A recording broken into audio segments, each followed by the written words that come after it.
Zanaka onko miisa ray alina no nambolena tamin'ny toerana 1 hektara atao amin'ny fokontany Ambika, commune ambanivohitra Ambalaoko, district Nambanja. Nisy nanapaka ny alina atao antoerana atao anatin'ny taona maro izao ka nanaovana arina fandrehitra sy nakana azo nanamboarana fanaka sy trano. Raha ny fitantarana ny mponina ao amin'ity fokontany Ambika ity. Nitarika ny fambolena ny ministeran'ny Harena Natirano sy ny Jono niaraka tamin'ireo mpiara-mioninantoka ny alarobia lasa teo. Trano 120 sy 200 tafo no misy ao amin'ny fokontany Ambika, ahitana olona miisa 50 sy 100. Ny ankabeazan'izy ireo dia mpanjono avokoa, antony iray lehibe nananganan'izy ireo fikambanana miaro ny toerana fonenan'ny Harena Natirano amin'iny faritriny. Nanambarany filohan'ny fokontany Ambika, Rasolofon'Irina Jean-Henri Gervais, fa manao ny ezaka rehetra ny mponina amin'ny fokontany Ambika miaro ny ala onko satria ao anatin'io ala onko io ny fiveloman'izy ireo.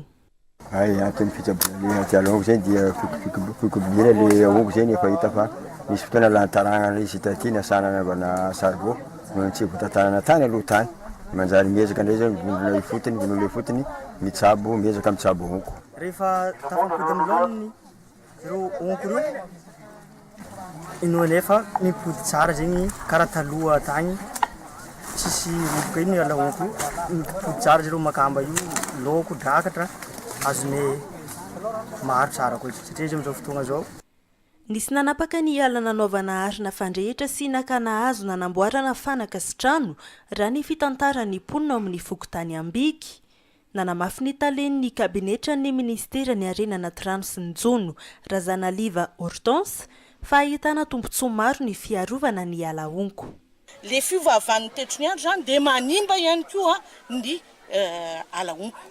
Ka zay ny tsara hoe tena fanabeazana ny olona mipetraka aty amin'ny sistany zany mba hikady an'izany ala onko zany satria zavatra be any fisiny mba tsy tonga ny fikorontanana eo amin'ny anatin'ny Harena Natiramasina. Nanatanteraka fambolena onko tao amin'ny fokontany Ambika, commune ambanivohitra Ambalaonko, district Nambanja, ny ministeran'ny Harena Natirano sy ny Jono niaraka tamin'ireo mpiara-miombonantoka ny alarobia 17 septambra 2022. Zanaka onko miisa ray alina no nambolena tamin'ny toerana 1 hektara. Mitoy ny fambolena onko ao amin'ny commune ambanivohitra Ambalaonko ny alakamisy 20 septambra 2022 amin'ny fokontany Andimakifito ary ny asabotsy 20 septambra 2022 ao amin'ny fokontany Ambalaonko.